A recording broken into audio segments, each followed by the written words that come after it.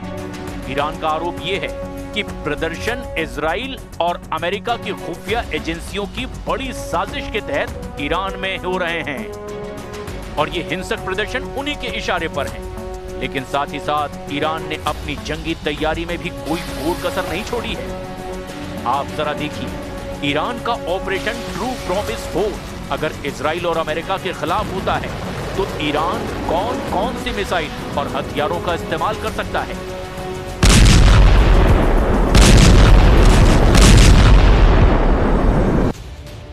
Iran के पास missile और drone का जबरदस्त भंडार अभी भी मौजूद है। ईरान के पास बैलिस्टिक और हाइपरसोनिक मिसाइलों की जो रेंज मौजूद है वो इजराइल पर खास तौर से बेहद भारी पड़ सकती है। ईरान के पास मध्य पूर्व में मिसाइलों का सबसे बड़ा और सबसे ज्यादा वैरायटी वाली मिसाइलों का जखीरा है। ताजा अनुमानों के मुताबिक ईरान के पास 3000 से ज्यादा बैलिस्टिक मिसाइलें हैं। हाइपरसोनिक मिसाइल फतह 1 और फतह 2 मिसाइलें हैं। ये ईरान के सबसे आधुनिक हथियार हैं।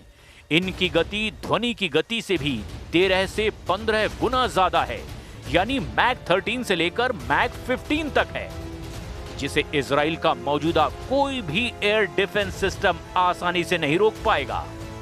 ईरान की इन मिसाइलों की रेंज लगभग 1400 से 1500 किलोमीटर है। जरा ईरान की लंबी दूरी की मिसाइलों के बारे में भी आप जान लीजिए। ईरान सेजिल मिसाइल 2000 से 2500 किलोमीटर तक मार कर सकती है और इजराइल के किसी भी कोने को अपना निशाना बना सकती है। यह सॉलिड फ्यूल आधारित है, जिसका मतलब यह है कि इसे बहुत कम समय में लॉन्च किया जा सकता है। खुर्रम शहर इसकी मारक क्षमता 2000 किलोमीटर है और ये 1500 किलोग्राम का भारी वॉरहेड ले जा सकती है। सटीक मार करने वाली मिसाइलें खैबर शेखन, जिसकी रेंज 1450 किलोमीटर है और ये अपनी फुर्ती के लिए जानी जाती है, जो दुश्मन के रडार को भी चकमा दे सकती है। ईरान को ड्रोन सुपर पावर माना जाने लगा है। खास तौर से रूस यूक्रेन युद्ध में इसके ड्रोन्स ने शानदार प्रदर्शन किया है। शाहिद 136 इसे कामिकाज़े यानी कि आत्मघाती ड्रोन भी कहा जाता है। यह आकार में छोटा और सस्ता है, लेकिन 2000 से 2500 किलोमीटर की दूरी तक ये अपने टारगेट से टकराकर धमाका कर देता है। मोजर 10 ये ईरान का सबसे उन्नत ड्रोन है, जो 24 घंटे लगातार उड़ान भर सकता है और 300 किलोग्राम तक के बम या फिर मिसाइल ले जा सकता है। इसकी रेंज 2000 किलोमीटर है। शाहिद 107 ये एक नया टोही और हमलावर ड्रोन है, जिसे विशेष रूप से स्वार्म अटैक यानी कि दर्जनों ड्रोन का एक साथ हमला करने के लिए डिजाइन किया गया है। ईरान की क्रूज मिसाइलें पावे बेहद खतरनाक मानी जाती हैं, जो 1650 किलोमीटर तक मार कर सकती है और बहुत कम ऊंचाई पर उड़कर रडार से बच भी सकती है। ईरान का सुपर कैविटेटिंग टॉर्पीडो हुट पानी के नीचे 360 किलोमीटर प्रति घंटे की रफ्तार से चलता है, जो दुनिया के किसी भी युद्धपोत के लिए बहुत बड़ा खतरा है। ईरान ने अपना खुद का पावर 373 विकसित किया है और दावा है कि ये रूस के S-300 से भी बेहतर है। We are engaged in a full-scale war. Right now, the enemy has placed most of its hopes on knocking us down through economic pressure. You cannot conquer a nation with bombs, fighter jets, or missiles. To defeat us, they would have to come and face us on the ground. And if they were to confront this nation on the ground, if we remain determined, united, and committed to working together to make our country proud, it would be impossible for them to bring Iran to its knees. अब देखना ये होगा कि अगले 24 घंटे से 48 घंटे के अंदर ईरान और अमेरिका इजराइल के हमलों से निपटने के लिए आखिर क्या-क्या करते हैं।